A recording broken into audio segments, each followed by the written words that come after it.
You should think about your child. Tiny ripples stirred on the surface of the black tea. Isabella remembered the inquisitive glances of the other wives at last week's charity gala. They had long nailed the label, Mrs. Luca, into the frame of stay-at-home mom. Yet the silver spoon in her hand still carried the scent of ink from the exhibition contract the gallery had just signed. Luca stood by the floor-to-ceiling window, overlooking the lights of Milan's financial district. He loosened his navy blue tie, his knuckles tapping against the tempered glass. "I say, what have you decided?" Isabella stirred the black tea with her silver spoon. The canary pattern at the bottom of the ceramic cup flickered in and out of sight. The gallery just finalized the German Expressionism special exhibition for next quarter. As she looked up, the pearl earrings on her earlobes swayed slightly. "The drive from the villa district to the city takes 40 minutes, Lucas said, turning around. The platinum cufflinks on his suit sleeves glinted coldly under the chandelier. "Antonio's godfather is being transferred to Brussels next month. I need to be based at the branch there permanently." Tiny ripples stirred again on the black tea. Isabella thought of the curious stares she'd endured alone at the charity gala. So now it's 2 against 1? Even Dr. Pedroni says stay-at-home moms are better for children under 3. That's a recommendation, not a verdict, Luca interrupted sharply, then softened his tone. "Remember our promise at Lake Como? You said you wanted a garden where you could see the stars." The floor-to-ceiling window reflected Isabella's rigid back. She stared at her distorted reflection in the spoon, recalling the gallery intern's envious words yesterday. "Your husband is so thoughtful." The air conditioner vent hummed softly. Finally, she spoke. When Luca's lips curved upward, a dimple appeared on his left cheek, the one that always softened her heart. But as he stepped closer to hug her, Isabella had already stood up to reach for her crocodile skin handbag on the sofa. June heat surged through the old streets of Florence. After signing at the hotel front desk, Isabella noticed a small ink blot the pen had left on the paper. "Are you sure you want to cancel the remaining Uffizi tour?" the receptionist asked. "Change it to a single ticket," she replied, tucking a strand of hair behind her ear. "My husband has a last-minute video conference." By the pool, where palm tree shadows stretched, Matteo was adjusting a boxing bag. As beads of sweat rolled down his bronze shoulders, Isabella noticed the anchor tattoo on his left scapula. "You booked the 10 o'clock private session?" He turned around, revealing a set of dazzlingly white teeth. Isabella tightened the sash of her bathrobe. That smile reminded her of the summer she'd worked picking grapes in Tuscany during college. Raw, sweat-drenched vitality she hadn't felt since marrying Luca. "I might need a relaxation session more," she heard herself say. When Matteo handed her a glass of lemon water, his pinky brushed her nail polish. "Stress hides in the trapezius muscles," he said, as his thumb pressed against the back of her neck. Isabella caught the scent of sea salt mixed with sunscreen. Suddenly, a group of German tourists laughed loudly on the other side of the pool.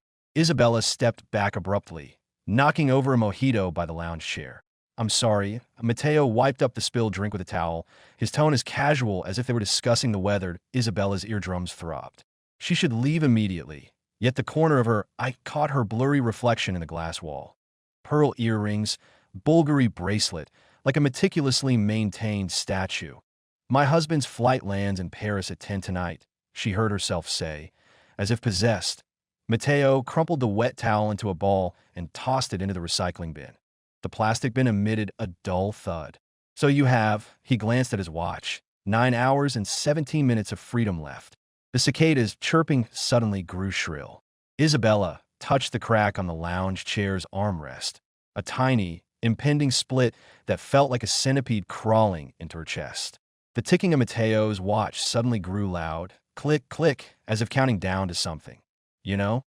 Matteo suddenly squatted down to meet her eyes. "Of the clients I train, 8 out of 10 wealthy ladies make excuses to leave early." His lips curved into a smile, but his eyes didn't. The smell of pool chlorine suddenly turned sharp. Isabella clutched the room key in her bathrobe pocket. The hard edge of the card dug into her palm. "I'm not." "What sport does your husband like?" Matteo asked suddenly, twisting the corner of the towel around his finger. The question hit her like a slap. Isabella's mind flashed to Luca's profile in his private gym, typing on his tablet while standing, his back always straight as a protractor. "He's better at golf," she heard herself reply, her voice dry. Matteo whistled. As he stood up, his abs glowed like honey in the sun. No wonder your shoulders are so stiff, he said. His palms suddenly pressed against her back. Wives of golfers are all like this, always waiting for their husbands to finish the 18th hole. Isabella stood up abruptly, her pearl earring caught on the bathrobe sash. In the distance, the church bells struck 11, each chime pounding against her temples. I should go back, she said, grabbing her sun hat. The plastic lining crinkled in her hand. Mateo didn't try to stop her. He just pulled out his phone and swiped a few times.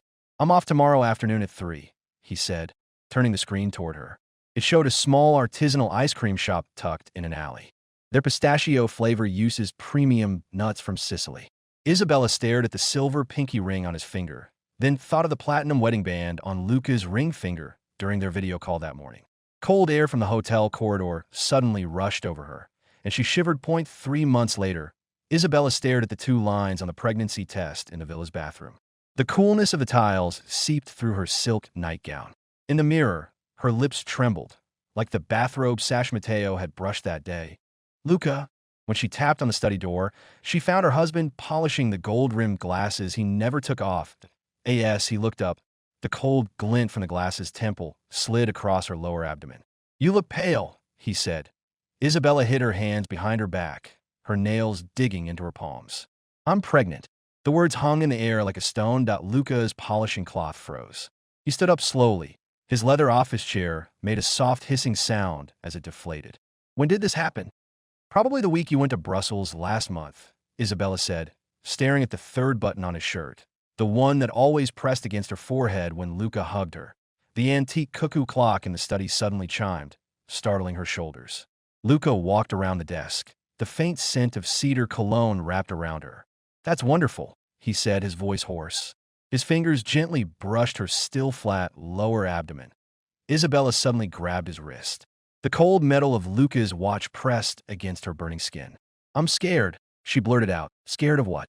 Luca used his other hand to brush the hair from her forehead. We have the best obstetrician. Outside the floor-to-ceiling window, tiny ripples stirred on Lake Como. Isabella looked at their blurry reflections in the glass, suddenly recalling Mateo's mocking tone when he'd said, wife of a golfer.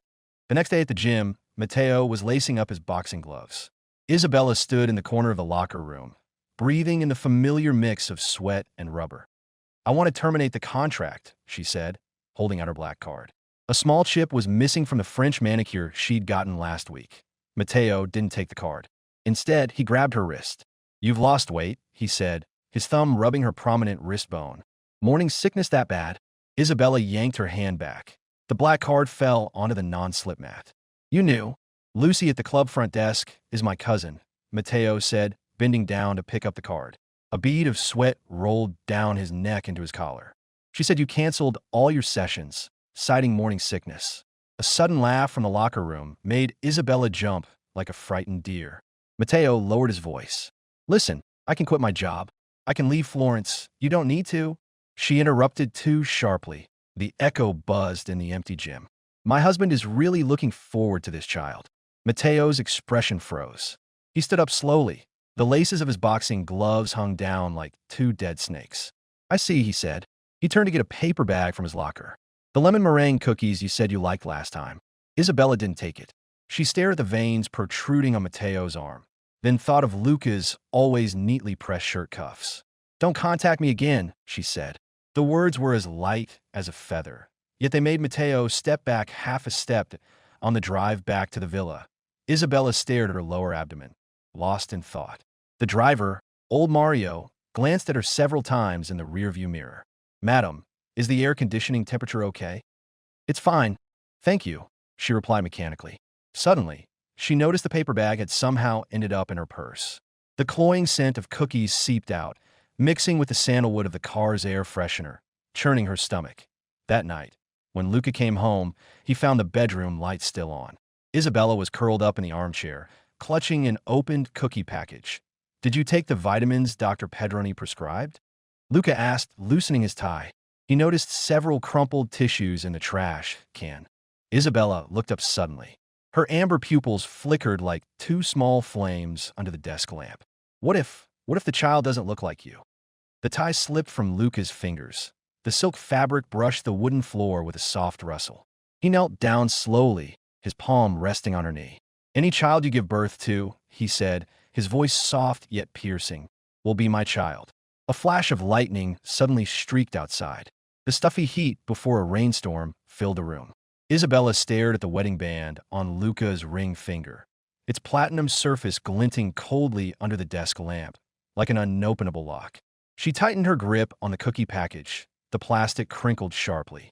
Luca's gaze moved from her knuckles to her trembling eyelashes, where a tear hovered, ready to fall. You knew? Her voice was hoarse, as if scraped by sandpaper. Luca picked up the fallen tie and wrapped it slowly around his hand. Last week, when I was organizing the tablet backups, I saw the chat history sync to the cloud, he said. The corner of his mouth twitched. Your conversations about Sicilian pistachio ice cream were more lively than all the talks we've had in the past 6 months. The rain finally poured down, beating against the floor-to-ceiling window with a loud patter. Isabella stood up suddenly. Cookie crumbs scattered across the floor. I can explain, no need, Lucas said, raising his hand to stop her. The wedding band on his ring finger traced a cold arc in the light. I only have 2 questions. The air conditioner vent hummed. Isabella could hear her own rapid heartbeat. Is the child healthy? She looked up abruptly. Luca's face was calm to the point of being terrifying, his reflection in her amber pupils. The doctor said, everything is normal. Luca nodded. His fingers unconsciously brushed the silk texture of the tie. Second question, he paused. That Matteo from the gym. Are you still in contact with him? Isabella's nails dug into her palm, where a faint scar from a gym bag's metal clasp had lingered for 3 months. Today, I want to terminate the private training contract. Lucas suddenly smiled. The dimple on his left cheek made the expression seem eerily odd. What a coincidence. I check his background. He was the Tuscany regional boxing champion 2 years ago. His father is a painter at a shipyard. He stepped closer. What do you like about him? His sunburned skin? His cheap cologne? The rain grew louder. Isabella smelled the faint chlorine still lingering in her hair. It's not like that. Then what is it like? Lucas suddenly raised his voice, then lowered it just as quickly. Tell me, ISA, while I was flying back and forth to Brussels every week, which locker room did you 2 meet in? Isabella stumbled back. Her calf hit the coffee table. Water sloshed out of the glass, leaving a dark stain on the antique carpet Luca had brought back last week. Only that once in Florence, she whispered, her voice barely audible. After that, every time I went to the gym, I made sure to choose a female trainer. Luca's expression softened suddenly. He turned to take a tablet from his briefcase. When the screen lit up, Isabella saw her chat interface with Matteo. The last message was the one she'd sent that day. Don't contact me again. Keep these, Lucas said, tucking the tablet into a drawer. The clink of metal made Isabella's shoulders jump. We'll use them for a paternity test when the child is born. Nausea suddenly surged in Isabella's stomach. She covered her mouth and rushed to the bathroom. As she knelt on the cold marble floor and retched, she heard Luca's voice at the door. Tell the maid to pick up your things from the gym tomorrow. She looked up at the mirror. Her lips were pale, and one pearl earring was askew. Luca's shadow fell on the frosted glass behind her, blurred like a sketch soaked in rain. Luca! She turned around and grabbed the hem of his pants. Please, he knelt down. The scent of cedar cologne mixed with the sourness of her vomit. Listen, he said, his voice as calm as if discussing a contract clause. When the child is born, if it's mine, we'll never mention this again. Isabella's breath caught for a second. He used his thumb to wipe the stain from the corner of her mouth. Even if it's not, he continued, I'll raise it as my own. Only one condition. Thunder rumbled in the distance. Isabella saw something unfamiliar flickering in his eyes. From today on, keep your phone location on at all times, Lucas said, pinching her chin. Whether it's a gym trainer or a gallery intern. If I find out about anything like this again, he let go suddenly. 2 red marks remained on Isabella's chin. I won't. She grabbed his wrist eagerly. I swear, today I already. Luca pulled his hand back. The cold metal of his watch left a fleeting sensation on her palm. Go take a shower, he said, turning around. A faint wrinkle had formed on the back of his silk shirt. We have a full checkup with Dr. Pedroni tomorrow. The shower ran for 20 minutes. Isabella stood under the spray, the water as hot as possible, yet she still felt cold. She stared at her slightly rounded lower abdomen. No sign of life yet, but it weighed on her like a secret. When she walked out of the bathroom, she found Luca on the balcony, talking on the phone. The rain had stopped, A cool night breeze drifted in. She caught snippets of his words. Cancel the Brussels meeting tomorrow. Switch to online. Isabella slipped quietly into bed. On the nightstand, Luca's gold-rimmed glasses reflected the moonlight, a tiny crack visible on one lens. When Luca came back, he carried the chill of the night with him. He lifted the covers gently, but the mattress still sank slightly. Isabella pretended to be asleep, listening to his heavy breathing. He said suddenly, his voice unusually hoarse. What flower should we plant in the Lake Como Villa's garden? Isabella opened her eyes. Moonlight cast tiny shadows on his eyelashes. You remembered? You said you wanted a garden where you could see the stars, Lucas said, lying on his back. His chest rose and fell slowly. I signed a design contract last week. Her nose suddenly felt sore. She turned around and buried her face in his shoulder. Luca's body tensed for a moment. Then he slowly put his arm around her. Hydrangeas, Isabella mumbled. The blue ones. Luca's fingers ran through her damp hair, gentle as if handling something fragile. Okay. In the dark, Isabella felt a warm liquid drop on her forehead. She didn't dare look up to check if it was a tear. Go to sleep, Lucas said, turning off the lamp. The room plunged into darkness. We have to fast for the blood test tomorrow. Isabella lay awake in the dark. Outside, the moon, washed clean by the rain, shone exceptionally bright, like a piece of glass polished too well, leaving nowhere to hide. Isabella stared at the court summons on her phone, her knuckles white. Matteo's name burned into her retinas like a knife. How dare he? She whispered, her nails scraping the screen protector. Luca took the phone from behind her. His suit sleeve brushed her earlobe. Sophia called just now, he said, his tone terrifyingly calm. EU family law gives biological fathers visitation rights. But Antonio is only 6 months old. Isabella grabbed his wrist, catching the scent of an unfamiliar perfume on his cuff. And we signed a non-disclosure agreement. Luca slipped the phone into his inner pocket. The metal clasp clicked. Agreements only bind financial transactions, he said, the corner of his mouth twitching. Emotional debts aren't covered in the clauses. A baby's cry came from downstairs. Isabella turned around, knocking over a vase. Water spread across the carpet like a twisted island. I'll go feed him. In the nursery, the nanny was rocking a crying Antonio. The baby's amber pupils glistened like melted honey in the sunlight, tears clinging to his eyelashes. Give him to me, Isabella said, taking the baby. She smelled the faint scent of the body wash Matteo had given her, mixed with the milk. Luca leaned against the doorframe, his tie hanging loosely. The media already got wind of it, he said, swiping on his tablet. Milan Finance asked if I knew about the baby's parentage. The bottle slipped from Isabella's hand, rolling in a semicircle on the wooden floor. Did Sophia leak it? Her voice sharpened, unrecognizable. She met with a Corriere della Sera reporter this morning, Lucas said, picking up the bottle and wiping it 3 times with a disinfectant wipe. So it was a chat with an old classmate. Antonio's small hand grabbed Isabella's collar. The fabric tore slightly. She thought of Matteo lingering in the park last month, grass stains on the knees of his jeans from playing with the kids. What do I need to prepare for the trial? She asked mechanically, patting the baby's back. Lucas suddenly crushed the disinfectant wipe package. Only one thing, he said. The sound of plastic popping made Antonio flinch. Cry hard enough on the witness stand. The bench in the court hallway was cold. Isabella counted the gaps between the floor tiles, listening to the clatter of Sophia's signature high heels from the mediation room next door. She did it on purpose, she said, her nails digging into her palm.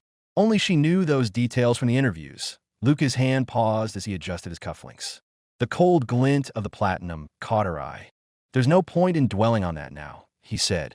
Remember, our only advantage is your postpartum depression diagnosis. When the mediation room door opened, Matteo's leather jacket brushed her shoulder.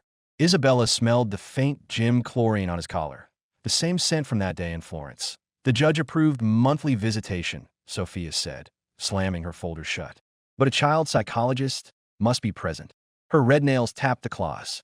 Luca, you need to sign here. Isabella stared at the diamond necklace around Sophia's neck, the birthday gift Luca had given her last year. Sunlight suddenly streamed through the blinds, casting bars of light on the document like a prison cell. The media's in the parking lot, Matteo said suddenly, his atoms apple bobbing. There's a cafe by the back door. Lucas pulled the paper as he signed. No need, he said, pushing the document over. Next month on the 15th, at the Villa District's Children's Park. As he stood up, he knocked over a water bottle. The water spilled onto Mateo's sneakers that on the drive back. The radio was discussing the wealthy family scandal. So the price of this modern-day Madame Bovary is, the host joked. Luca turned off the radio with a dull click. Why did Sophia betray you? Isabella asked suddenly. In the rearview mirror, she saw the dark circles under her eyes, visible even through her makeup. Luca's hand paused as he switched lanes. Her father was my first mentor, he said. The car rolled over a speed bump. Some debts can't be repaid. Antonio babbled in his car seat, grabbing at a newspaper covered with Mateo's interview. When Isabella pulled the paper away, the baby suddenly said clearly, Pa, Pa. Luca's knuckles whitened on the steering wheel. In the blue glow of the dashboard, his jawline was tight as a knife edge. There's a pharmacy at the next intersection, he said, his voice strained.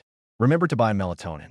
Under the villa's porch light, Sophia's resignation letter lay on top of the mailbox. The family crest on the wax seal had been soaked by rain, like an old scar melting away, like a drop of blood spreading. Isabella brushed it with her thumb. Red pigment stained her fingerprint. Should we write back? The butler asked, handing her a letter opener. The silver blade glinted. No need, Lucas said, snatching the envelope and tossing it into the shredder. The sound of gears grinding through parchment was like chewing bone. Tell HR to freeze Sophia's access immediately. Antonio kicked his legs in the stroller, grabbing a strand of Isabella's hair that had fallen loose. Gently, baby, she said, bending down. She smelled the faint scent of Mateo's cologne on the baby's collar, and her stomach lurched. The media statement is revised, Lucas said, swiping on his tablet. The blue light reflected in his sunken eye sockets. Emphasize family harmony, and, he paused, your progress with postpartum depression treatment.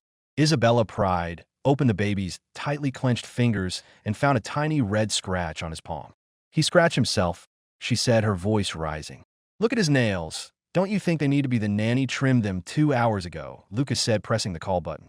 You're overreacting. The floor-to-ceiling window reflected her distorted figure. Isabella counted her breaths, recalling what the child psychologist had said in court. A mother's anxiety affects a young child's emotional development. The butler brought in a cup of calming tea. The clink of the porcelain against the saucer made her temples throb. Leave it there, she said, standing up suddenly.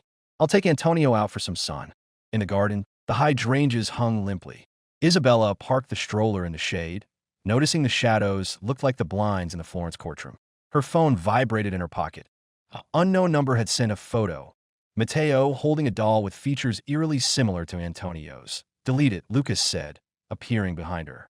He snatched the phone so quickly that his nail left a white mark on her wrist. The child psychologist will start monthly follow-ups next week. Don't cause trouble. Antonio suddenly reached out with a coo. Luca froze. Isabella watched his Adam's apple bob before he slowly bent down, letting the baby grab his tie. He can say daddy now, she said softly. Yesterday, to a soccer player on TV, Mateo's visitation is scheduled for the third Sunday of every month, Lucas said, straightening his twisted tie. The lawyer suggested public places, preferably with media present. Bees buzzed in the flower beds. Isabella stared at the baby's amber pupils, seeing her own pale face reflected in them. Do we have to humiliate him like this? Luca paused as he adjusted his cufflinks. The platinum cufflinks glinted like small mirrors in the sun, making her squint. It's to protect you, he said, his voice softening suddenly. Let the public see the story of a prodigal's return and a virtuous wife enduring hardship.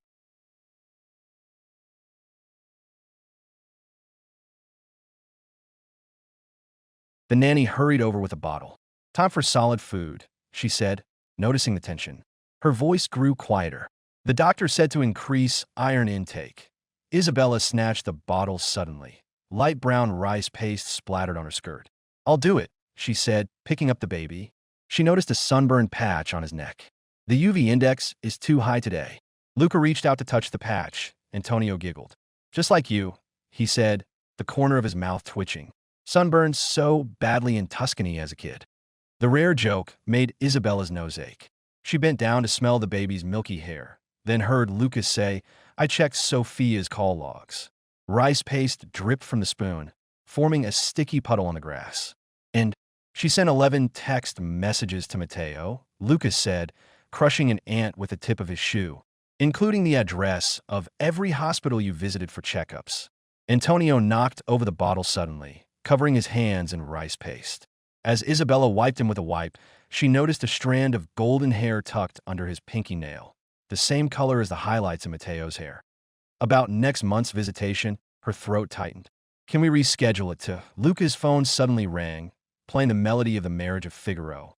He glanced at the caller ID, his expression turning odd. Sophia's replacement, he said. Before walking away to answer, he slipped a new lipstick into her bag. Charity gala tonight. Leave at 7. After the nanny took the fussy Antonio away, Isabella twisted open the lipstick. It was rose cream, the same shade she'd worn on her wedding day. Engraved on the bottom was a line. The stars over Lake Como are always there. She looked up at the study on the second floor. Luca's figure was a blurry gray silhouette behind the sheer curtains. Her phone vibrated in her bag. A new message from Mateo. A photo of a torn visitation agreement, the edge stained with something that looked like blood. The garden fountain suddenly turned on. Water splashed on her bare ankles. Isabella remembered what Mateo had said that afternoon in Florence. Some cracks, once water seeps in, can never be wiped dry. Isabella's fingers curled around the edge of the art book. Antonio's question was like a small stone thrown into a calm lake. Why does Uncle Mateo only come once a month? The child looked up at her, confusion filling his amber eyes. Sunlight danced along the rim of Luca's coffee cup. He set down the Financial Times. The bottom of the cup tapped against the glass coffee table. Come here, Antonio, he said, patting the sofa cushion next to him. Isabella watched the boy bounce into Luca's arms, his sneakers leaving 2 smudges on the carpet. She suddenly noticed his hair whirl was identical to Mateo's. Remember the blue hydrangeas we planted? Luca squeezed Antonio's hand. Some flowers need lots of sun, others like shade. His thumb brushed a paint stain on the child's hand. Uncle Mateo is like a sunflower. Antonio tilted his head, his eyelashes casting fan-shaped shadows on his cheeks. Then, I'm a hydrangea? You're our variegated flower, Isabella said, squatting down. She smelled the crayon scent on his collar. She reached out to fix his askew collar, but her fingers trembled when they brushed his collarbone. Luca suddenly grabbed her wrist. His palm was warm, the wedding band on his ring finger pressing into her prominent wrist bone. Remember that soccer ball from your 3rd birthday? He said, turning to Antonio. The one with the Juventus signature? The child's eyes lit up. He wriggled free to fetch the ball from the storage room. Isabella watched his back, her throat tight. He's starting to look more and more like you, lost in Florence that rainy day, Luca interrupted.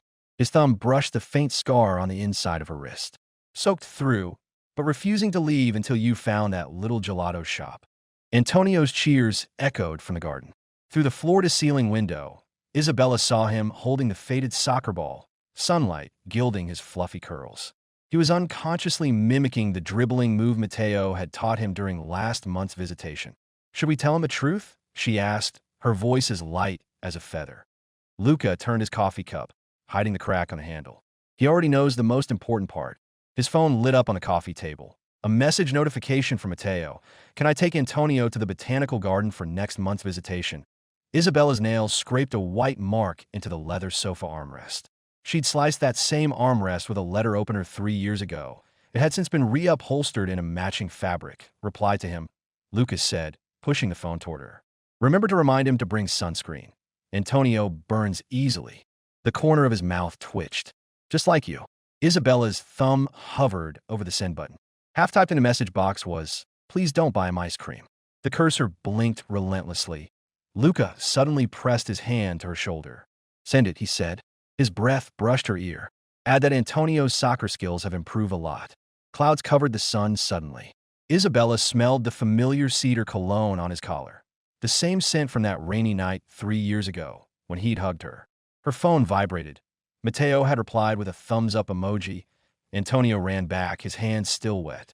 Water droplets splattered on Luca's suit pants. Daddy, Uncle Mateo said he'll teach me how to do a header next time. He suddenly threw himself at Isabella. Mommy, why are you crying? She hurried to wipe her face, only to find her cheeks dry. Luca's low laugh mixed with the aroma of coffee. The sun's just too bright, isn't it? The child's small hands suddenly cupped her face. In his amber pupils, Isabella saw her own tiny reflection, and the shadow of Luca reaching out to tuck a stray lock of hair behind her ear. Uncle Mateo says my eyes look like honey. Antonio blinked. But I think they look like Mommy's amber necklace.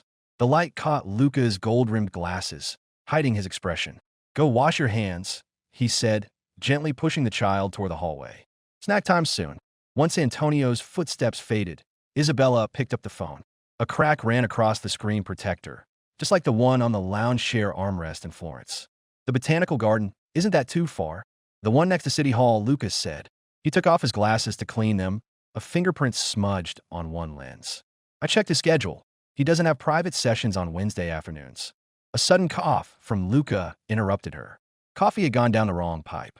Isabella patted his back, feeling the tense muscles under his shirt. Slow down, she said, grabbing a tissue. She noticed the Villa District Children's Park logo printed on it.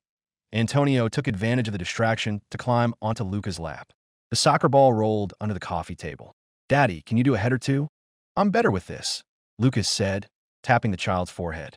He suddenly looked at Isabella. But Mommy was a cheerleader in college. Antonio's mouth dropped open. Isabella froze. That had been a lie she'd made up during her gallery job interview. Luca's eyes narrowed behind his glasses, as if he'd just noticed a water stain on her resume. The doorbell rang suddenly. The butler entered, carrying a package. Madam, the art book you ordered has arrived. Antonio snatched the package to unwrap it. Dust motes swirled as he tore through the brown paper. Isabella's breath caught when she saw the Uffizi gallery stamp on the back cover. Look! The child held up a page. Matteo's indigo shirt, the one he always wore to visitations, was identical to the shirt worn by the boatman in Botticelli's painting. Sunlight broke through the clouds again, casting a spot of light on the anchor pattern in the book that Luca's fingers tapped the sofa armrest, matching the rhythm of the rain on the day of the court verdict. Once, twice, Isabella placed her hand over his, feeling the cold of his wedding band. Time to practice the piano, Antonio, Lucas said suddenly. The child pouted, hugging the soccer ball. Just 5 more minutes? Isabella watched her husband take off his glasses to clean them. He'd done that same gesture for 15 years, 3 different frames, increasing prescription strength, but the lines at the corners of his eyes now were clearer than any court judgment. Go on, she heard herself say. Remember to be back by 5 for blueberry muffins. Antonio cheered and dashed out, the soccer ball bouncing off the doorframe. When Luca bent down to pick it up, a small patch of sunburn was visible on the back of his neck, exactly like the one on their son's neck that I've completed the translation of the novel excerpt, preserving the original emotional tone, character dynamics, and vivid details, e.g., blue hydrangeas, platinum cufflinks, anchor tattoo, to ensure English readers can fully immerse themselves in the story's tension and atmosphere.